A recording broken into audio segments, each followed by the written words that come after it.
Ahoy there, Legion! Got another Update 17 video for you. They've been baking in the oven for quite some time, but the Equinox twins are finally done. Just a quick recap if you didn't know. You farm this frame and a half off the recently reworked Rigor Ruckus. Farm them a while, get all the many parts, make the first batch, claim them, make the second batch, claim them, and merge them all together.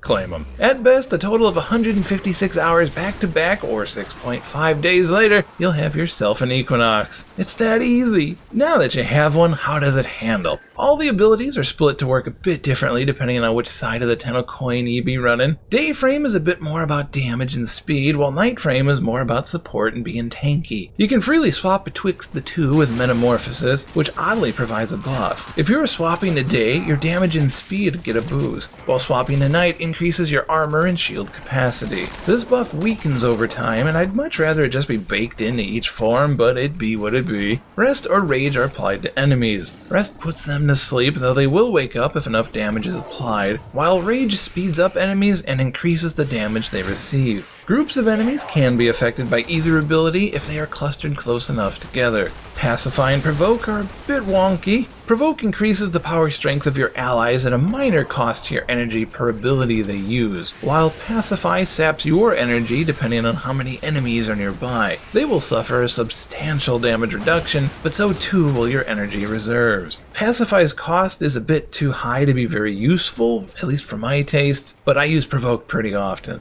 Mend and Maim are more different than what I first thought. Mend sucks up the health of nearby damaged enemies and stores it, allowing you to send out a healing wave that splits that health evenly to your teammates and companions within range, but it doesn't do any damage on its own. Maim, on the other hand, applies slash damage and bleeds that commonly stun enemies in place. The damage inflicted on nearby enemies is stored, just like Mend, but in this case it can be released in a heavy surge of damage. It takes both the basic mechanics of World on Fire and its recent upgrades, and improves upon it by merging it with Nova's Bubble. Now that you got a decent handle on it, what are my thoughts? Equinox is fairly impressive. Individually, other frames can do more damage or heal more reliably, but the seamless transition of Metamorphosis just feels good. The animations aren't hindered a single frame. You could do your parkour 2.0 and swap from either aspect and pop most abilities without stopping at all. While there's a lot of room here for specific builds, from my time with them, I'd say you're best off focusing on the day aspect and only shifting to night as a spot healer. You can put some troublesome mobs to sleep, throw up Mend, pop it, and swap back to day to go back to laying on the hurt.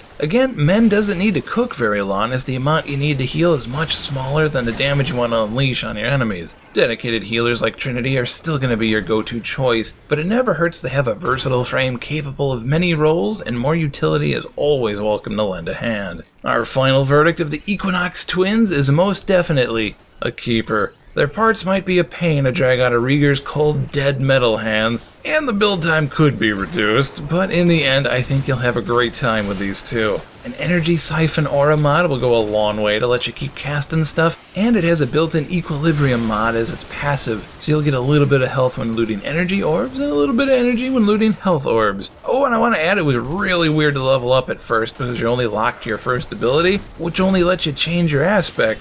And that's it. The buffs aren't strong and they don't even really last very long, so you just sort of swap around. So I'm sure brand new Tenno that bought this thing right out of the gates are probably wondering what the heck this game's all about. Anywho, as always, thank you for watching and catch you next time, Legion. Take care.